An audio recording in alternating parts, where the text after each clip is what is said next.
Good morning, it's Nora in the garden. Today I'm going to put some cages around my tomatoes for support. It was 5 degrees the last few days, so they've been protected in these lovely ice buckets that have had the lids off. And here's some I've already done of my tomatoes cages. So what I do here is I've got these around my tomatoes and I need to take them off. So just gently take those off. And there is my tomato plant. So on the bottom, there's been a lot of growth coming.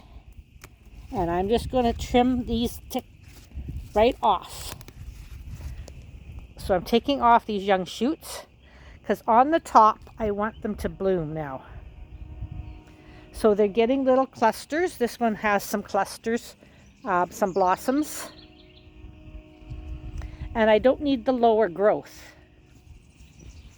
So all these smaller shoots, I'm going to take them off right at the bottom here. Just toss those aside. There's another one there. I don't want to get rid of the flowering ones. So there's some flowers coming there. Those will give me some nice tomatoes, but I don't need all the other growth. I need the energy to go into the flowers and then into the fruit. And then I've got some metal tomato cages.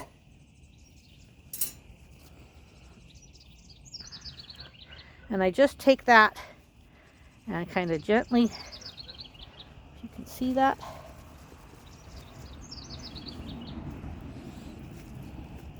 bring all the leaves up through it.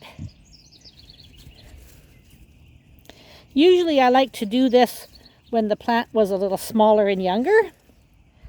However, with the temperatures dropping to 5 degrees the last few nights, one single digits, I was concerned maybe about some frost. So I wanted to keep them protected for as long as possible.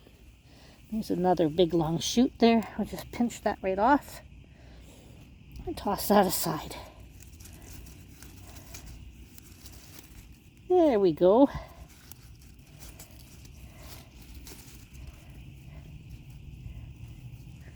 And we'll just press that right into the ground. Make sure all the leaves are above the metal. And we'll take another one here. And these are some different varieties of tomatoes that I have here as well. This one here is an early girl that I just did. And this one here is a purple. That's a purple tomato I got planted there. So it's a little later. It does have some flower buds coming. It doesn't have as much little growth coming. I want it to grow up through the middle and not grow a bunch of side shoots.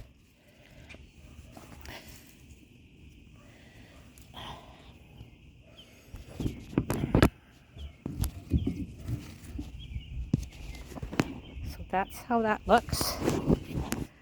And then later I'm going to put a stake in here because I found that most of these ones need staking.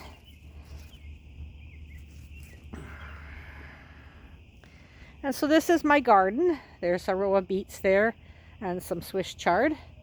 Peas are up. And this will look at all very nice. There's some beans there. There's a few cutworms. But what I did here is I put some tomatoes.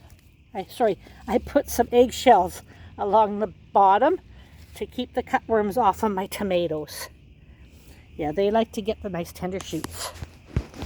Anyway, that is a beautiful day here in Manitoba, and I've got the tomatoes, a few more to do here, and they'll be all ready to be strengthened so they can produce some lovely tomatoes. Great fruit for the winter time. So thank you. See you again. Be blessed.